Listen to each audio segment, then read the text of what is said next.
My name is Faye Brooks. The night my phone rang after 5 years of silence, I was standing barefoot on my apartment balcony in Austin, staring at the city lights and thinking briefly, stupidly, that maybe peace was something you could actually grow into. The screen lit up with a Kansas number I hadn't saved anymore. For a second, I considered letting it ring itself to death. But then I answered, and my mother's voice came through the speaker, shaking and breathless, like she'd been running from something she could no longer outrun. Faye, honey, we're drowning. That was how it started. Not with an apology, not with a congratulations for the life I'd built without them, just panic. Debt? A number $250,000 dropped into the conversation, like it was my responsibility to catch it before it shattered. I leaned my elbows on the railing, the warm Texas air pressing against my skin, and smiled in a way I hadn't smiled in years. Not because it was funny, because something inside me finally clicked into place. 5 years ago, they told me my degree was worthless, that I was dead weight, that I didn't belong in their house unless I could produce cash like my siblings did. Now they were calling me to save them. And that was the moment I knew this story wasn't over yet. I grew up in a modest house on the outskirts of Wichita, Kansas, the kind of place with beige siding, a patchy lawn, and a living room that smelled faintly of coffee grounds and floor cleaner. From the outside, we looked like a normal middle-class family. Inside, though, the hierarchy was clear, and I knew my place early. I was the extra kid, the one nobody ordered. My parents, Raymond and Vivian Brooks, had 3 children they loved to talk about and 1 they tolerated. Declan, the oldest, was the crown jewel. Straight A's, debate team, early acceptance letters.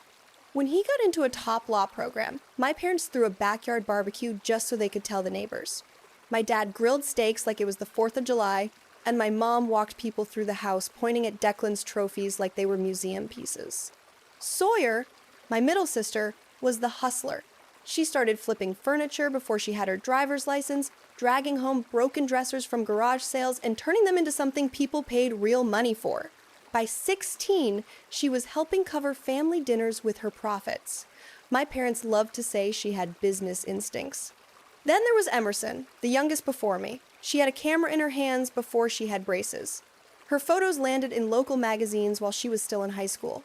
Framed prints of her work lined the walls, sunsets, wheat fields, smiling couples, each one a reminder that creativity was only valuable if other people applauded it. And then there was me. I drew. I sketched on tablets and notebooks. I built interfaces in my head before I knew what interfaces were. I love typography, color theory, the quiet logic of good design. But my sketches never made it to the walls. They ended up in the trash. Coffee grounds smeared across them like punctuation. After work, my dad would lean back in his recliner, beer in hand, and lay it out plain. Lawyers make bank. Real estate builds empires. Photography gets famous, he'd say, not even looking at me. What does doodling on a tablet get you? A one-way ticket to the unemployment line.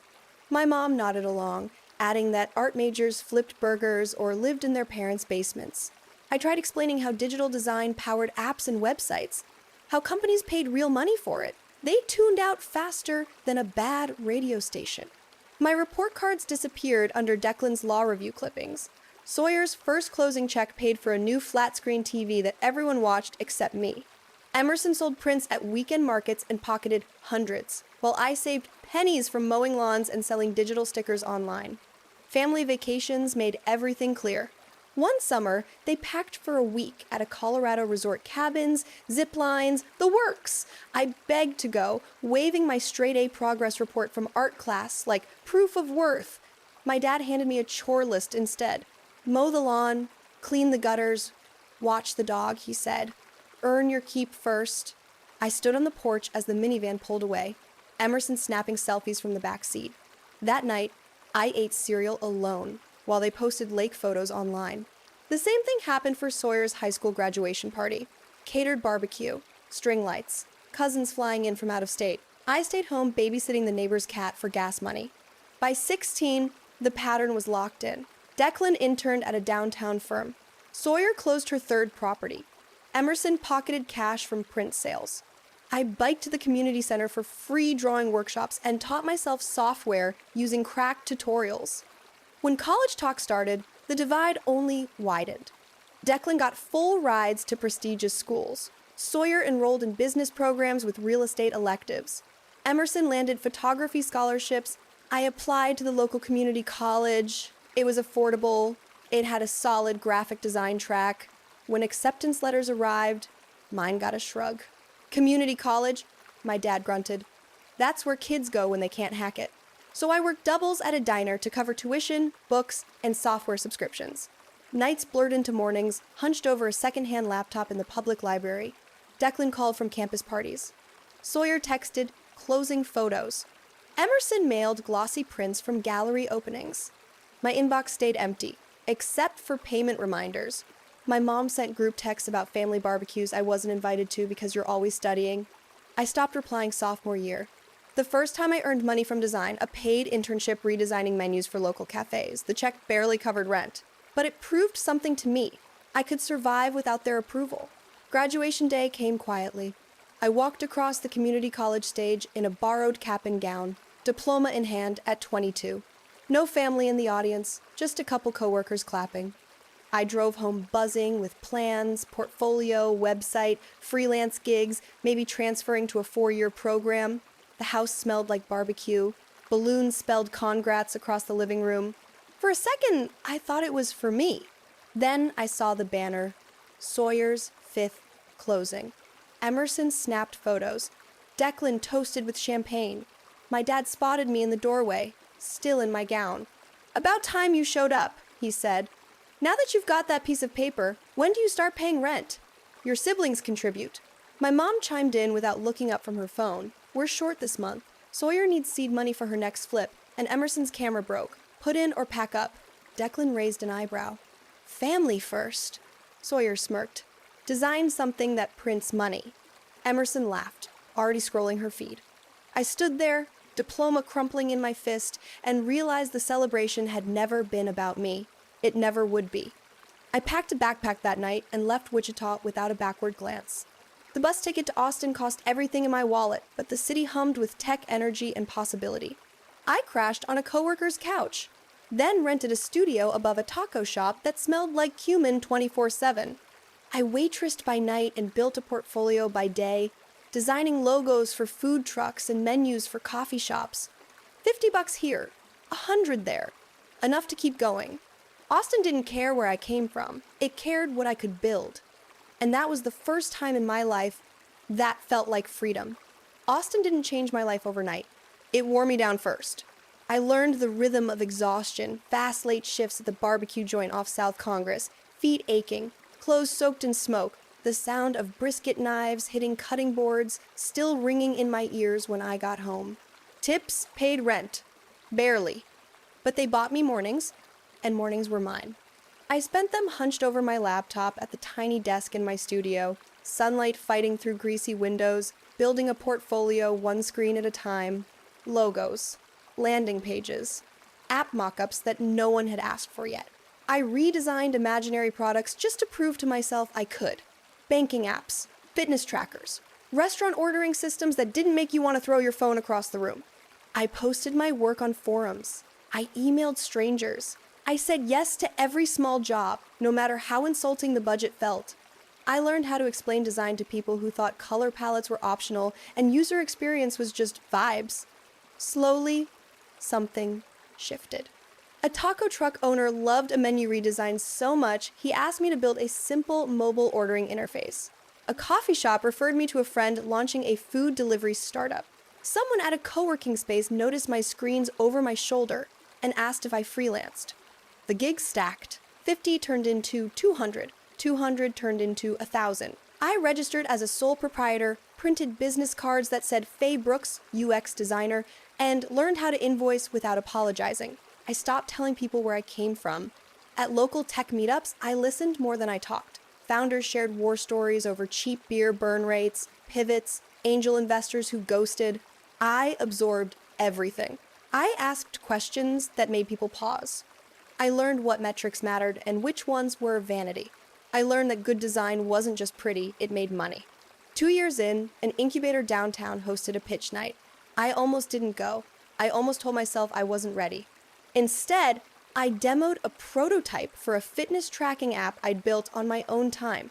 Clean dashboards, intuitive flows, data that didn't overwhelm users. When I showed retention numbers from beta testers up 30%, investors leaned forward. Handshakes followed, then emails, then term sheets. I incorporated the company, hired 2 contractors, moved into a co-working loft with exposed brick and unlimited coffee. Revenue crossed 6 figures with enterprise contracts for payment interfaces. Press releases started mentioning my name alongside Austin's rising startups. I upgraded apartments, bought a reliable sedan, slept without sirens outside my window for the first time in my adult life. That's when I met Eli. He was wearing scrubs under a blazer at a charity gala for a children's hospital, explaining pediatric surgery between bites of hors d'oeuvres. We started talking about medical interfaces, how bad software made good doctors miserable. He listened when I spoke, really listened. Dates followed, sunrise trail runs, midnight taco trucks, quiet evenings where I worked on features while he reviewed patient portals for clarity. He proposed on a rooftop during South by Southwest, the ring simple and perfect. We kept things low-key, no big announcements, no family calls. From Kansas, there was nothing. No congratulations, no curiosity, just silence.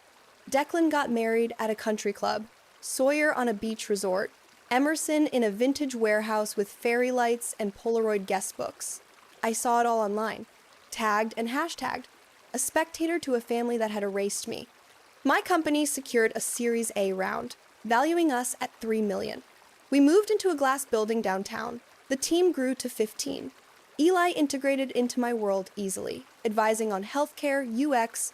5 years passed, like that work, growth, love, until one Tuesday evening, the silence broke. My phone rang, and suddenly, they remembered my name. I didn't answer right away. The Kansas number glowed on my screen like a dare. I let it ring twice, 3 times, my thumb hovering as if muscle memory still expected me to hesitate for their comfort. Eli looked up from the kitchen island where he was pouring wine, eyebrows lifting in a silent question. I shook my head, then answered, "Faye?" My mother's voice cracked immediately, already halfway to tears. "Honey, thank God. I didn't know if you'd pick up." I leaned back against the counter, staring at the skyline through the windows. What's wrong? There was no easing into it. No small talk. No apology for 5 years of silence. "We're in real trouble," she said. "Serious trouble. We need help." She said we, the way people say weather like it was something that just happened to them. "How much?" I asked, surprising myself with how calm I sounded. There was a pause, a breath. Then she said it like a confession.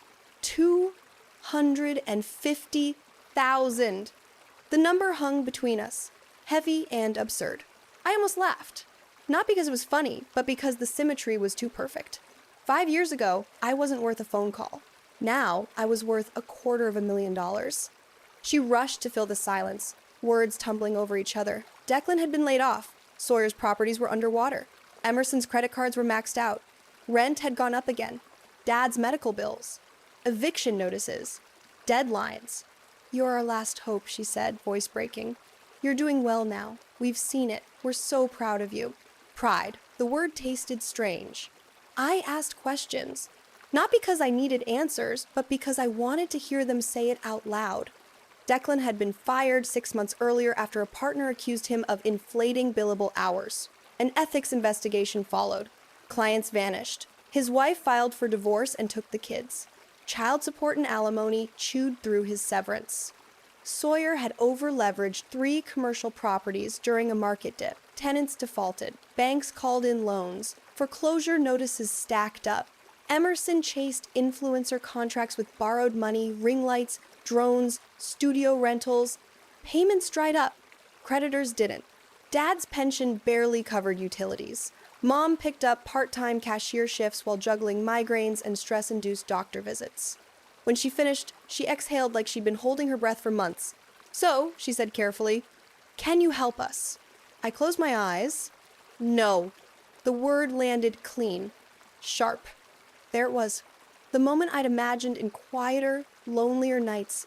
Saying no without apology. Her gasp was immediate. "Faye, I'm not sending money, I said. Not now, not ever. Declan's voice cut in, suddenly on speaker. Are you serious? After everything we've done for you? Sawyer jumped in next, already calculating. This is temporary. You loan it to us. We flip a property. Everyone wins. Emerson sniffled dramatically. I just need a little to restart bookings. I'll pay you back, I swear. The entitlement was breathtaking. You all made choices, I said evenly. You chose to ignore me for 5 years. You chose weddings and vacations over relationships. I'm not responsible for the fallout. Silence, then anger. Sawyer accused me of being selfish. Declan called me ungrateful. Emerson cried about lost opportunities.